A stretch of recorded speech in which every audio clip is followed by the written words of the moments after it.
Shon, tell us the story. She what happened? You look for your name. Yeah. So then I started running the names out. I was like, what's going on here? I ain't got no property. Let's check the justice out. And the Swanson's up in there. Yeah, that's exactly what I was doing. I actually finally saw the Beard Falls. Did you? I'm about to pull this paper up before we get up out of here. Wow. So, folks, fellas, what do you think about that? What do you think about the Black Lives Matter movement? There's a lot of opinions about it. And some people are really saying that they should be focusing on something else or whatever. Anybody know how did they even get started? Well, honestly, a lot of people think that Black Lives Matter is this very new sort of a thing. I tell people, man, it goes back to our very history in this country. But even to make it a little more recent for some people, I said, the sanitation workers strike in Memphis. Or those signs that said, "I'm a man." Right. That's the same thing. Yeah. So it's unfortunately, things that we thought were solved 40, 50 years ago are still with us. And it's good to see that a new generation is. Okay. So you saying there is a line, there is a connection between the old civil rights movement and Black Lives Matter today. Oh, I definitely think so. I definitely think so. Wow. Me, myself, I really love how they're standing up for the powerless, people that are unable to speak out as they would like to speak out or can speak out. And they're standing up, saying that, hey, we matter, man. These things are happening, and some of these people are not able to say what they like to say or want to say, man, or have enough courage to say what they have to say. Some of these things are going unsaid or unseen. Well, that to me, I think is one of the biggest differences. Is we're now seeing evidence of what has happened, particularly in the form of police brutality. Right. We didn't see it before, but as we're unfortunately finding out, even though we still see it, still justice is hard. It is still tragic that you can have something on tape and people still deny what it is. The first time I remember that was the Rodney King thing. That was the first time that they caught on video something that we always knew was taking place. Then when they had the trial, they started breaking that thing down, and they said, "Don't believe your eyes. What you're looking at is not really what happened here."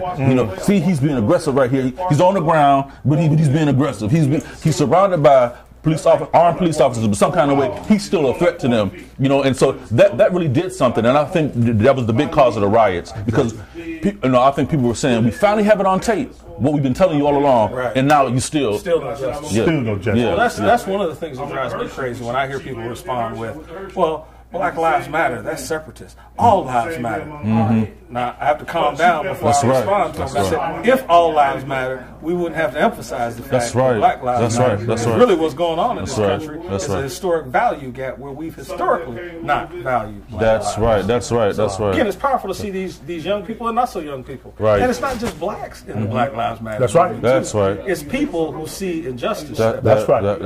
That's absolutely right. And I think it's important to note that Black Lives Matter. It's not like Black Lives Matter and others don't. It's Black Lives Matter, and what's implied in there is two. You know what I mean? Right. Black Lives Matter too. You know what I mean? Exactly. Don't throw us away. Don't treat us like we don't matter, like we don't count. Exactly. But you know what I think is interesting too, that people are saying that the Black Lives Matter movement should be doing this and they should be doing that. You know what I mean? And I think it's funny because it's like, if you want to be criticized, do something. You know what I mean? As long as you're not doing anything, as long as you stay silent, you all right. But the minute you try to do something, then somebody says you should be doing something else. You know what I mean? But I think there's a difference between black on black crime, say, versus versus killings at the hands of the police. There's a difference. One person is sanctioned by the state. You know what I mean? They're sanctioned by the state, and usually they're gonna walk free. I mean, can we talk a little bit about the difference between those? Like black on black crime. I think it's a red herring. First of all, I don't even use that phrase when they're talking about black on black.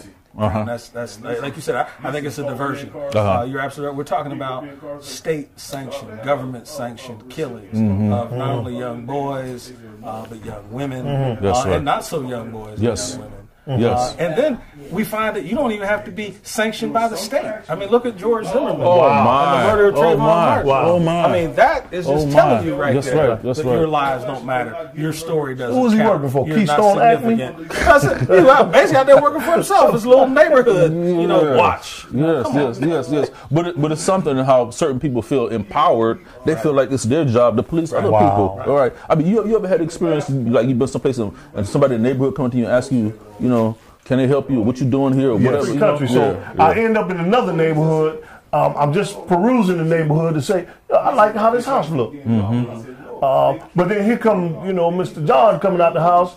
He's policing the neighborhood because he see a man of another color. Right. And what are you doing in this neighborhood? Or can I help you? So he asked me those words in another way, in a nice way, in a politically correct way. Yeah. How may I help you? When you know the truth that's behind it is the 4 black words that every black man knows. You fit the description. My God. You fit the description. My God. You say, what's the description? Right. Black. What's that mean? Right. Suspect.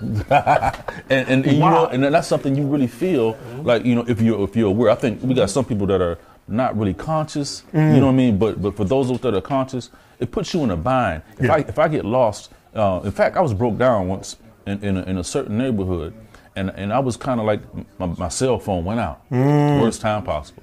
All right, now do I go knock on the door, or you know what I mean? What do I do? Do I go ask somebody to use their phone? Because if they see me approaching, you know what I mean?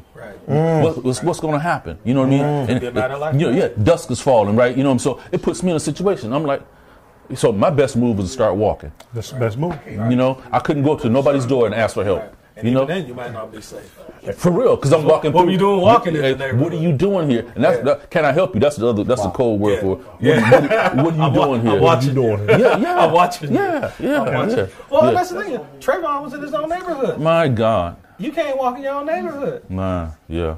So. And then you have people that would try and defend that. Right. You know what I mean? Wow. It's one thing to defend police, which they're not always right, but we've seen that. But it's a whole other thing to defend any citizen. You know what I mean? Wow. Oh my. So then and then that ties into that stand your ground kind of stuff. You know what I mean? All of so their fear though is a danger for us. That's right. If they're afraid, then we ought to be terrorized. You better believe You know what I mean? Because it puts us at risk. You better believe it. You better believe it.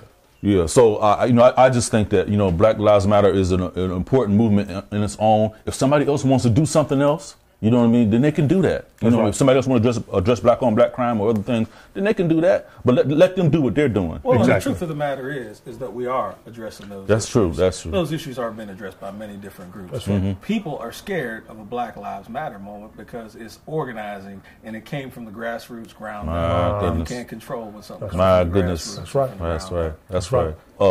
You had drawn a straight line between the old civil rights movement and this current Black Lives Matter movement. But I think one of the things that frightens people, you mentioned organization, but I think the other thing is a paradigm shift. There's no one identifiable leader. You know what I mean? And I think that makes the movement different. You know what I mean? And I think so that paradigm shift has people a little uncomfortable. Even older black people are a little bit uncomfortable. That's right. And that's probably something that we should talk about the next time we come together on Barbershop Talk.